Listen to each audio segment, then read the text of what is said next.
بسم اللہ الرحمن الرحیم۔ السلام علیکم، میں ہوں آپ کا میزبان ایڈوکیٹ مصطفیٰ کمال، اور آج کی ویڈیو میں ہم ایک اہم بات کریں گے EOBI رجسٹریشن اکتوبر 2025 کے بارے میں۔ اس کے بارے میں سوشل میڈیا پہ اور کچھ ویب سائٹس پہ بہت ساری ریومرز آ رہی ہیں اور جو تیزی سے وائرل ہو رہی ہیں۔ ریومرز یہ ہیں کہ کیا حکومت نے اکتوبر 2025 میں نئی EOBI کی رجسٹریشن سٹارٹ کر دی ہے یا صرف یہ ایک افواہ ہے۔ چلیے آج ہم اس کی مکمل حقیقت جانتے ہیں مصدقہ ذرائع اور حکومتی قوانین کے ساتھ۔ سب سے پہلے میں اپنے ناظرین کو جو نئے ہیں ان کو بتانا چاہتا ہوں EOBI کیا ہے۔ EOBI ایک ادارہ ہے۔ EOBI stands for employees old age benefit institution. یہ ایک ایسا وفاقی ادارہ ہے جو پاکستان میں پرانے یا ریٹائرڈ ہونے والے ملازمین کو پینشن دینے کا نظام سنبھالتا ہے۔ یہ ادارہ اس وقت کے لیے بنایا گیا تھا جب کوئی ورکر اپنی ملازمت مکمل کر لے، اس کو بڑھاپے میں مالی سہارا مل سکے۔ EOBI ایک کنٹریبیوشن بیسڈ سسٹم ہے، یعنی ملازمت کے دوران ہر ماہ امپلائر اور ملازم دونوں تھوڑا حصہ جمع کرتے ہیں اور یہی رقم بعد میں پینشن کی صورت میں واپس دی جاتی ہے۔ اب آتے ہیں ویڈیو کے مین مدعے کے اوپر۔ اکتوبر 2025 رجسٹریشن کی خبریں سچ یا افواہ؟ حال ہی میں کئی ویب سائٹس پہ یہ خبر آنا شروع ہو گئی کہ اکتوبر 2025 کے مہینے میں EOBI کی رجسٹریشن کا نیا مرحلہ شروع ہو چکا ہے، لیکن جب میں نے اس خبر کی تصدیق کی EOBI کی سرکاری ویب سائٹ سے www.eobi.gov.pk، اس کے علاوہ دیگر معتبر ذرائع کو بھی میں نے چیک کیا تو معلوم ہوا کہ ایسی کوئی سرکاری ہدایت یا نوٹیفیکیشن جاری کیا ہی نہیں گیا، یعنی کہ حکومت پاکستان یا EOBI نے اکتوبر رجسٹریشن 2025 کے نام سے کوئی نئی اسکیم لانچ کی ہی نہیں ہے۔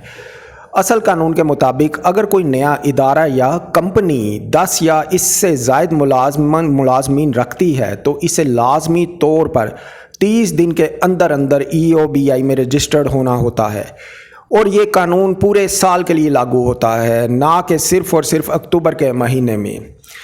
اب میں بتانا چاہتا ہوں کہ رجسٹریشن کا درست طریقہ کیا ہے۔ اگر آپ کا ادارہ EOBI کے دائرے میں آتا ہے تو رجسٹریشن کا طریقہ بہت ہی آسان ہے۔ EOBI کی ویب سائٹ پر جائیں اور امپلائر رجسٹریشن فارم، جس کو PR-01 بھی کہتے ہیں، وہاں ڈاؤن لوڈ کر لیں۔ اپنی کمپنی کی مکمل تفصیلات بھریں اور سبمٹ کر دیں۔ پھر ملازم کا ایک فارم ہوتا ہے جس فارم کا نام ہے PE-01، اس فارم کو پر کر کے جمع کرا دیں۔ EOBI آفس سے تصدیق کے بعد آپ کو رجسٹریشن نمبر جاری کیا جاتا ہے۔ رجسٹریشن کے بعد ہر ملازم کی تنخواہ میں سے 1% اور امپلائر کی طرف سے، جس نے نوکری دی ہوتی ہے، اس کی طرف سے 5% بطور کنٹریبیوشن فنڈ میں جمع کروایا جاتا ہے۔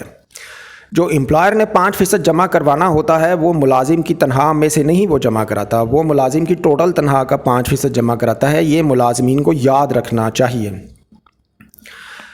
اب آتے ہیں ایک مستند خبر کی طرف۔ وفاقی حکومت نے اپریل 2025 میں EOBI پینشن میں 15% اضافہ منظور کیا تھا، یعنی کہ اب EOBI کی کم از کم پینشن 10,000 روپے سے بڑھا کر 11,500 روپے ماہانہ کر دی گئی ہے۔ یہ اضافہ 1 جنوری 2025 سے نافذ کیا گیا ہے۔ اس کے ساتھ ہی EOBI نے اعلان کیا ہے کہ اب پینشن حاصل کرنے کی عمر کا تعین نادرا کے CNIC ریکارڈ سے کیا جائے گا تاکہ جعل سازی ختم ہو سکے اور اصل مستحقین کو ان کا حق مل سکے۔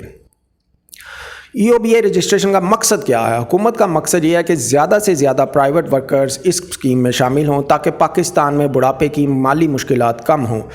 اگر آپ کسی فیکٹری، کمپنی، ہوٹل یا کسی ادارے میں کام کر رہے ہیں تو اپنے امپلائر جس نے آپ کو نوکری دیا اس سے لازمی پوچھیں کہ کیا آپ کا نام EOBI سسٹم میں رجسٹرڈ ہے یا نہیں، یہی آپ کے بڑھاپے کا سہارا بنے گا۔ تو ناظرین، خلاصہ یہ ہے، اکتوبر رجسٹریشن والی خبر غیر مصدقہ ہے، لیکن EOBI کی رجسٹریشن پورے سال جاری رہتی ہے۔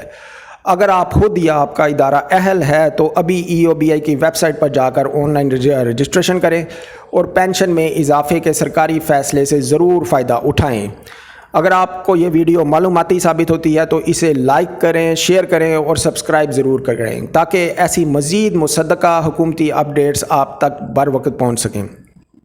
ایڈوکیٹ مصطفیٰ کمال کو اجازت دیجیے، ملتے ہیں انشاءاللہ تعالی اگلی ویڈیو میں۔ اللہ حافظ۔